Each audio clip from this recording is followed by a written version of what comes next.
Welcome to Bears in Exile. Today is September 12th, and it is time for the market overview once again. Looking at the Dow, SPX, VIX, XOY, TNA, UUP, FXE, GLD, SLV, and I missed something in there. Anyways, away we go. And we had a fun day. Down, down, down. It certainly looked grim at its lowest. I mean, it just at one point it looked like the daily short-term moving averages were just it was all falling apart. It'd come back up for a test of the bar, and now it was just going to collapse. But anyways, we had a reprieve close to the end of the day. Ended turning positive. Very nice development. We noted in the daily running thread divergences in the Dow at a certain point, and shortly thereafter we had that's when we had liftoff. So very nice. So we have a hammer today. Very nice, perfectly formed. Certainly a indication to people that only look at candles out there that, hey, we're going to bounce. That by itself is not enough. But we did break through the lower price consensus level today. It was very dangerous, and we ended up closing above it. Very nice. CCI down. Aha, stochastics. Finally, they were hugging and doing all this weird stuff, and I said that it needed to be below it. That's what we would prefer.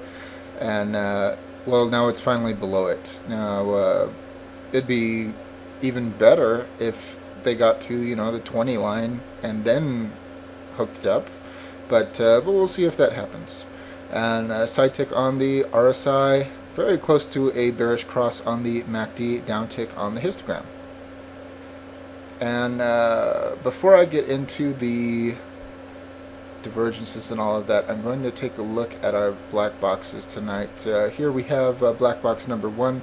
We have the minor trend, the extreme trend, and the major trend down here and up here. So as we can see, we did break the minor trend, and if we are going to head on back up, presumably to test the top of the minor trend, we're looking at a range at the top of around just shy of 11,800. Although we also notice that we have the major trend crossing through it along with the extreme trend.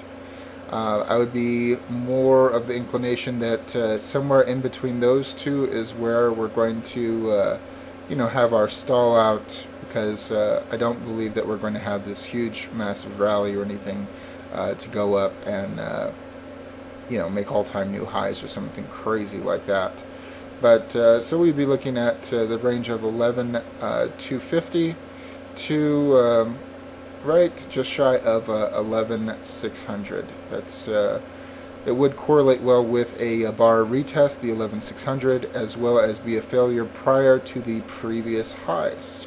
So that makes sense to me, and we don't have to go all the way to the top of the minor trend. Certainly that would be nice. It certainly would fake a lot of people out, and but that's what it is. Conversely, let's say that the bears are totally right. This was a one-day reprieve, and we're going to collapse, test the current floor, and just fall apart. In that case, we are looking at 10,300 and just shy of 10,100. Now, I do believe that we are going to go down and test 10K at some point in the future. I do believe that that is the magic number for the true QE3 to happen. And there is a good dose of speculation in that. But if we were to test that, breach that, that's when the real panic would begin, I believe. And certainly once we do have a default in Euroland, which I don't believe is going to happen in the coming week, even though everybody in the media is saying that it will, that is a really good reason for it to go down there. Now, with Euroland having so much problems, another little theory being that if everyone's going to run out of the euro, where are they going to run? They're going to run here. Certainly we're seeing that in the dollar and the euro. But beyond that, their equities are getting slammed as well. So Are those equity dollars also going to come pouring in over here? If it did, it certainly would empower a run to 11,600, I would think. And in addition to that, since everyone is thinking that this is the end, there's all kinds of shorts to squeeze. We'd have a double whammy, and then after that, all buying pressure would be exhausted, and then you could have a euro collapse and all kinds of fun, and boom, 10K and QE3. Here we come to coincide in October. So, anyways, that is my really quick theory in a nutshell. And I'm going to move on to the faster time periods. By the way, we still have the short-term moving averages pointing down. We still have this prior level of presumed support coming up on it. Is that going to be resistance? We're going to have to see. But anyways, that's what the daily looks like. Now, the daily is the weakest currently of all the time periods. If we look at the 180, we have an uptick. It's trying to resolve itself. So not all pointing down, and most of the secondaries are now curling up, including the histogram, the MACD, the RSI, the stochastics, the CCI, and the RSI 14-day moving average still pointing down, which it should be. Beyond that, in the 180 time period, we have a divergence, positive divergence in the histogram, in the RSI, and in the CCI.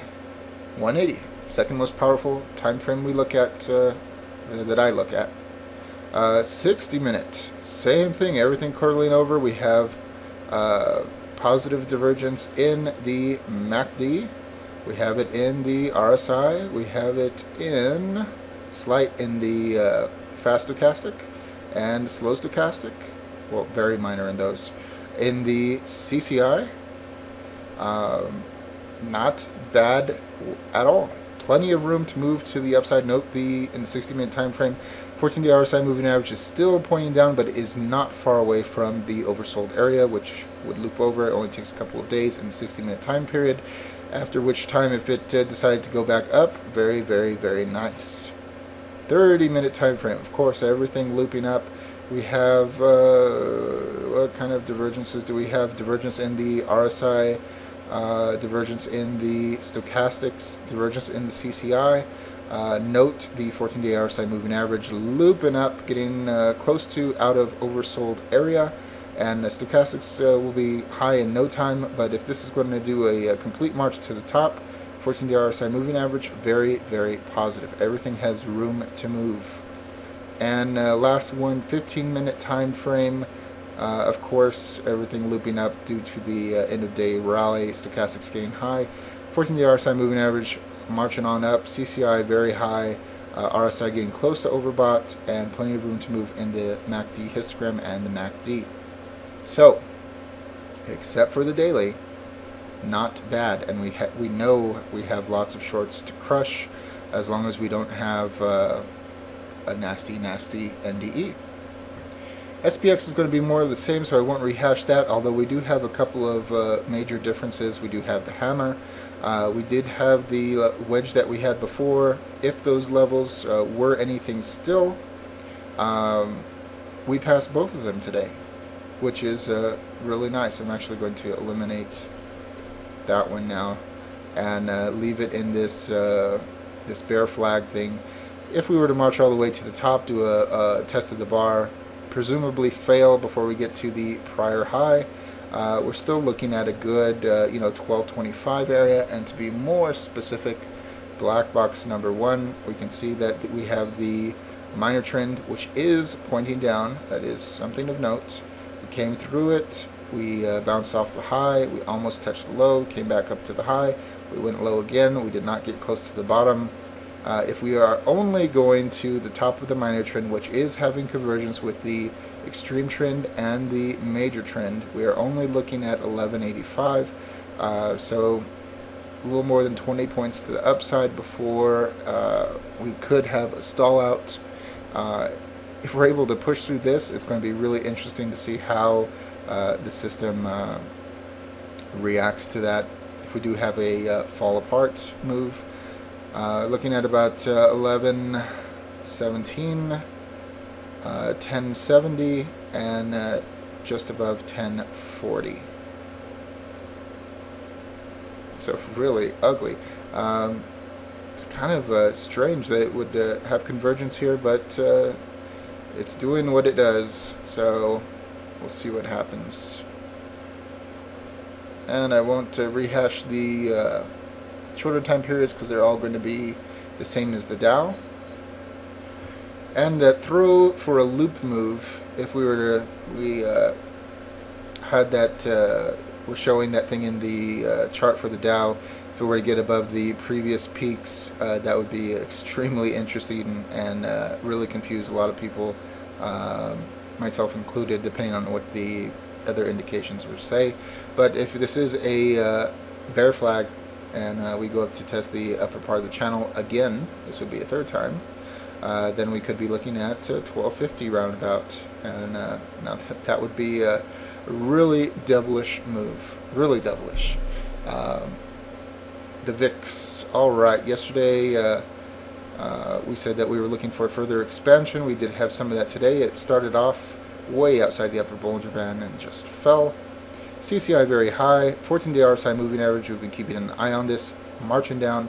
Stochastics still going up, along with the regular RSI.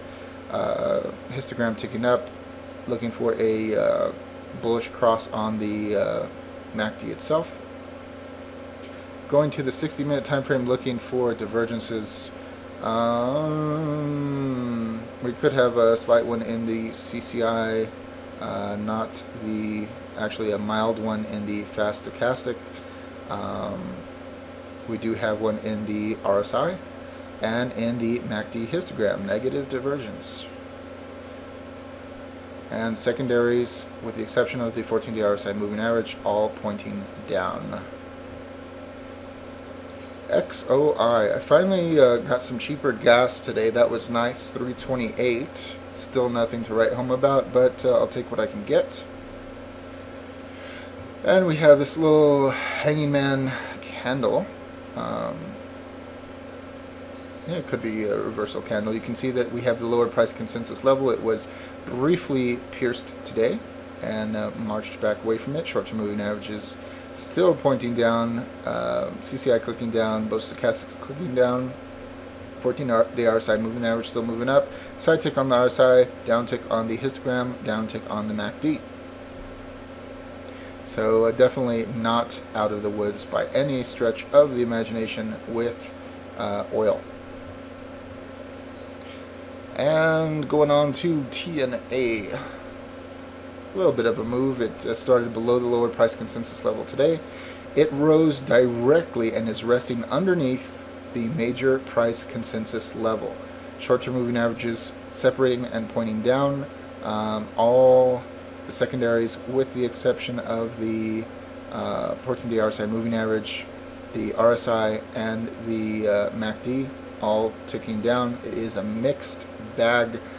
If we're able to reverse here and get the histogram marching back up, we'll see the stochastics do the same thing and move in lockstep with the 14-day RSI moving average. You know, this one has just been a disappointment over and over and over for the last few weeks, and continues to be in this ugly little range. It is not moving all over the place, unfortunately. Just an ugly, ugly little devious little chart, which is why I am not playing it, even though it is my favorite thing to play.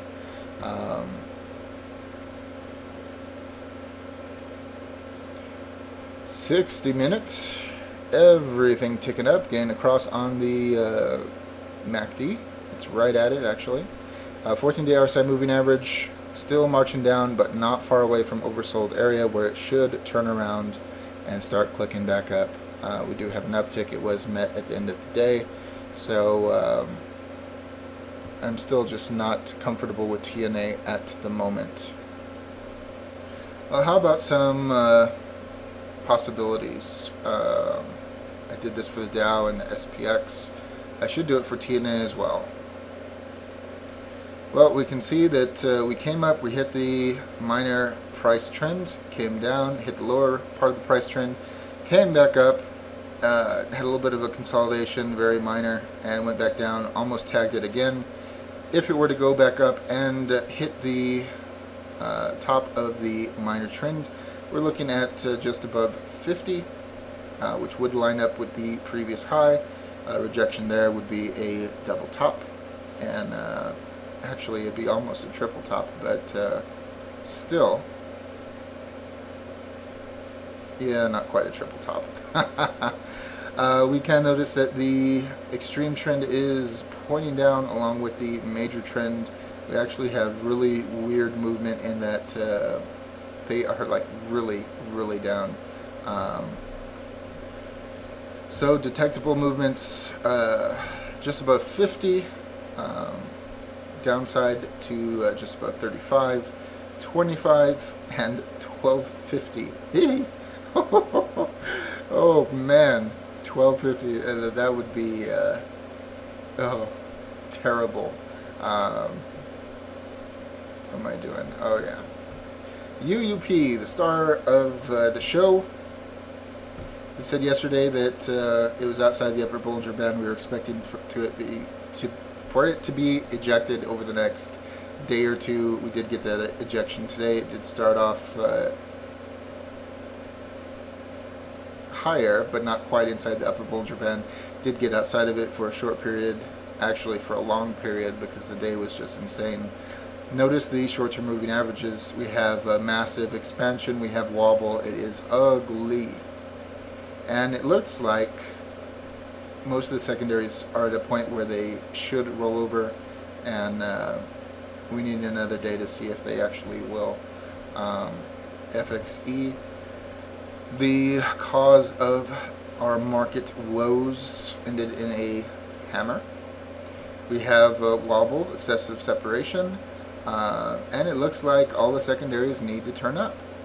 14-day RSI moving average still going down, still having room to move before it gets into the oversold area. We have to wait and see. We do not have an uptick on FXE. We do not have a downtick on UUP. So still watching, still waiting. And on to gold, our second VIX. Down movement. Notice the middle Bollinger Band line is getting into the center of the short-term moving averages. Looking to see if we get across, everything ticking down, everything. So, and look at that 14-day RSI moving average really starting its march and starting in lockstep with the slow stochastic and the fast stochastic. Decent move down today. Still have plenty of room before we get any kind of a bar retest. We do have plenty of room for a complete crossover and separation prior to getting to the bar.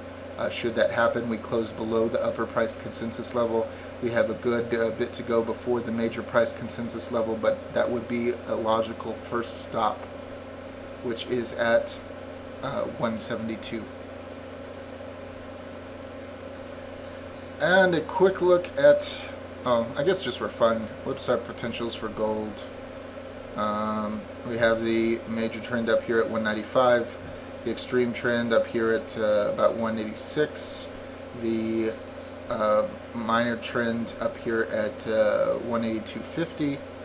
We are below the minor trend lower band at the moment, and if we continue lower, we're looking at on the major trend 172.50 and the extreme trend 170, which would be a good test and just a little bit below the major price consensus level. This totally makes sense. So there you have it. Oh, SLV. Also a decent move down, ended in a spinning top, everything ticking down. And just for fun, our potentials. We kissed the lower price trend today. Now if we were to get a bounce up, it would go to 142, we would assume. On the major, 44. And if we have a silver rush, 48. Conversely, on the way down, beyond the minor trend, it's the major, just below 38. And the extreme in the 36s. And that's it for tonight. Looking forward to tomorrow. and seeing what happens. As always, all investing decisions are your own. This chart and video are for entertainment, educational, and consumption of time purposes only. Thank you.